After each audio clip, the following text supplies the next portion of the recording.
अरे जैक, तुम यहाँ पे बैठकर लैपटॉप में कार्टून देख रहे हो। तुम्हें याद है ना, अगले हफ्ते तुम्हारे फाइनल एग्जाम है। जाओ, उसके लिए पढ़ क्यों नहीं लेते तुम? और रिया, तुम भी फोन में ही लगी हुई हो। तुम्हारे भी तो अगले हफ्ते एग्जाम है ना, जाओ पढ़ लो। अरे मम्मा, आप मेरी पढ़ाई के बारे में इतना टेंशन क्यों ले रहे हो? आपको पता है ना कि मैं बहुत इंटेलिजेंट हूँ। और आप चिंता मत करो, मैंने भगवान से प्रे कर लिया है और प्रसाद भी चढ़ा दिया है। देखना, मेरे बहुत अच्छे नंबर आएंगे एग्जाम में इस बार। हाँ मम्मा, मेरे भाई ने एकदम सही बोला। मैंने भी भगवान को प्रे कर लिया है और प्रसाद चढ़ा दिया है। अरे बच्चों, तुम्हें भी तो मेहनत करनी चाहिए ना। सिर्फ भगवान को प्रसाद चढ़ाने से क्या होगा? मम्मा, भगवान को प्रसाद चढ़ाने से वो हमें एग्जाम में अच्छे मार्क्स दिलवाएंगे। अरे अरे अरे, क्या हो रहा है यहाँ पे? अरे देखिए ना, ये और जैक के दादू, अगले हफ्ते इनके एग्जाम है और मैं इन्हें कह रही हूँ पढ़ने के लिए, पर ये कह रहे हैं कि हमने भगवान को प्रसाद चढ़ा दिया है और हमारे अच्छे नंबर आएंगे। हा हा हा, बस इतनी सी बात। बच्चों, तुम दूसरे कमरे में चलो, वहाँ मैं तुम्हें एक कहानी सुनाता हूँ। क्या कहानी? क्या? मैं इन्हें बोल रही हूँ पढ़ाई करने के लिए और आप बोल रहे हैं कि कहानी सुनाएंगे? अरे रिया और जैक की मम्मी, आप बिल्कुल टेंशन मत लीजिए।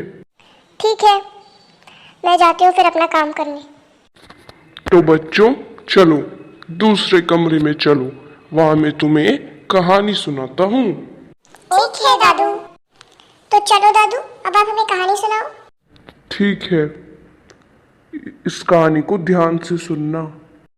एक बार की बात है, एक गांव में दो भाई रहते थे, सोहन और रोहन।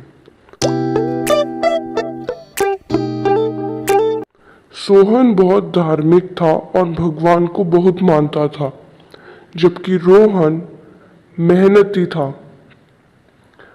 कुछ दिन बीत जाने के बाद उन दोनों ने एक जमीन खरीदी जिसमें वे फसल उगाकर अपना घर बनाना चाहते थे।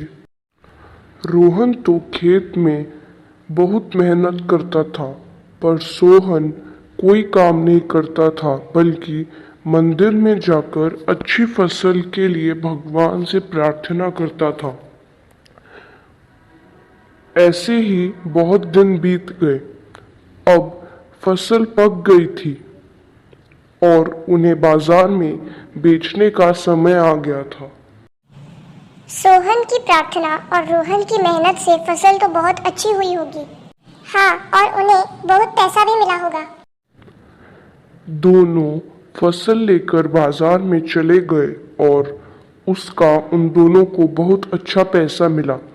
घर आकर सोहन ने रोहन से बोला कि उसे पैसे में ज़्यादा हिस्सा चाहिए, क्योंकि उसने भगवान से प्रार्थना की है और भगवान के बिना कुछ संभव नहीं।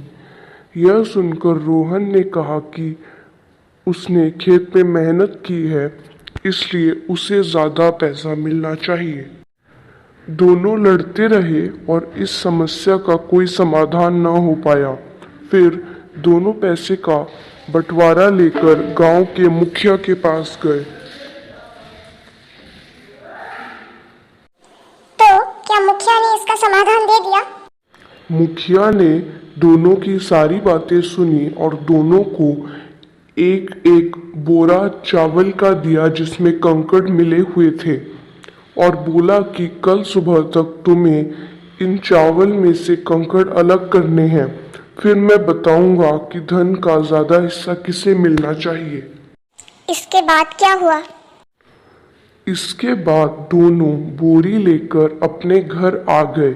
रोहन ने रात भर जागकर बड़ी ही मेहनत से चावल में से कंकड़ अलग किए, जबकि सोहन बोरी लेकर मंदिर में गया और भगवान से प्रार्थना की कि चावल से कंकड़ अलग हो जाएं।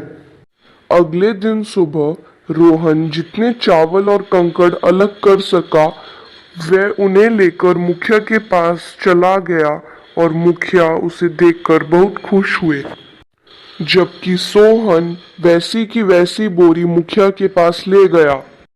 मुखिया ने सोहन से कहा कि दिखाओ तुमने कितने चावल और कंकड़ अलग किए हैं।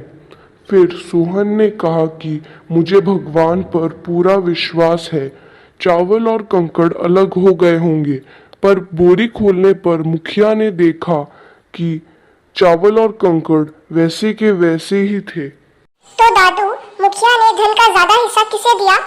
हा हा हा हा हा। जैक बेटा, मुखिया ने दोनों को ही धन का समान हिस्सा दिया और सोहन को समझाया कि भगवान भी तभी साथ देते हैं जब मनुष्य मेहनत करता है। अब तो सोहन समझ गया होगा कि उसे भी मेहनत करना चाहिए।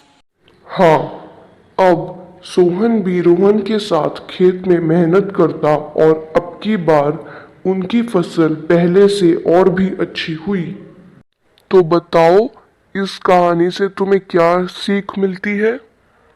इस कहानी से हमें ये शिक्षा मिलती है कि हमें किसी भी काम के लिए भगवान के भरोसे नहीं बैठना चाहिए। हाँ, और सफलता प्राप्त करने के लिए हमें खुद भी मेहनत करनी चाहिए। Very good. तो जाओ, अब तुम मेहनत से पढ़ाई करो, क्योंकि अगले हफ्ते तुम्हारे एग्जाम्स हैं। ठीक है दादू।